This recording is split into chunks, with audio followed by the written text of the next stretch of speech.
When people are learning to drive, one of the first things they struggle to grasp is how wide and how long their car is. Hopefully this video will help out a little.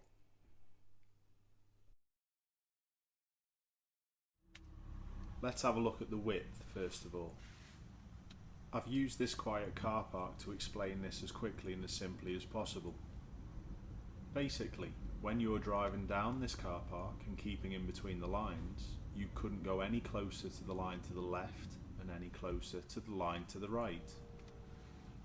Notice the line to the left seems to be approximately in the middle of your window. The line to the right is about 6 or 8 inches from the right hand side of the window.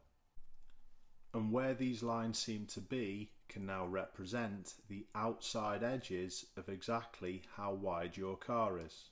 Let me explain further. Notice as I move the car to the right, those reference points seem to move to the left in the windscreen.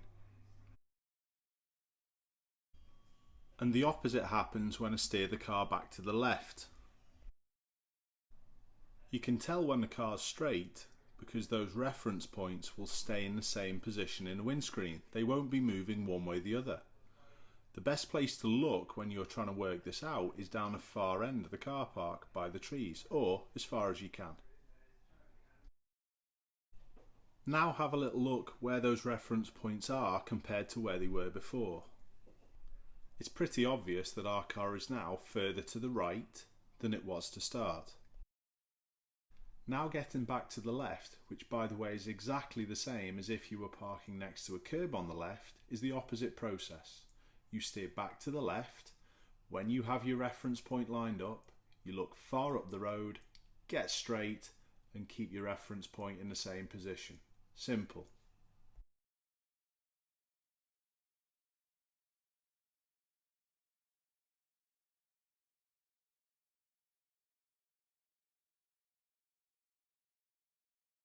The same process can be used to work out how much space you have from the opposite side or the right side also. Have a look.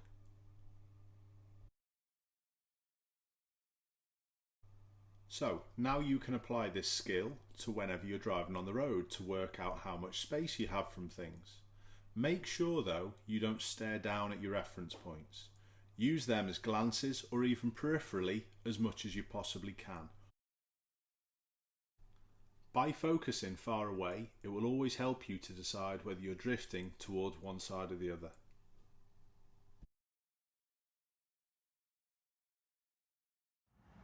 The next thing I'd like to do is to help people with their judgment of how close or how far away the front of the car is. Most people assume that as soon as the white line or maybe a giveaway line has disappeared over the front of the bonnet that they're close enough to it. That's not generally the case. You can usually go a fair bit further, and usually until you see the white line just underneath your mirror.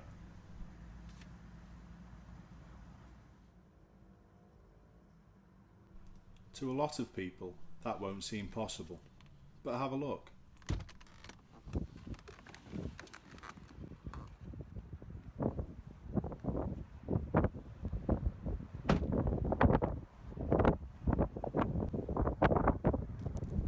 This method may change slightly for certain cars and certain people's seat positions, but I promise you, it doesn't change that much.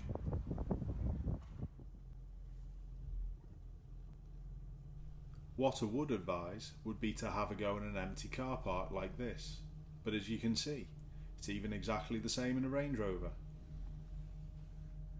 which as you can agree is a lot bigger than the Yaris that I drive on a daily basis.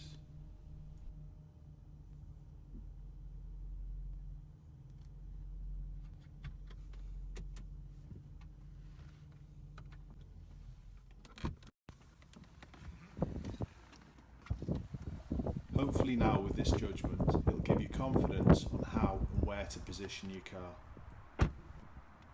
These basic steps can be adapted and used in many driving situations. Good luck.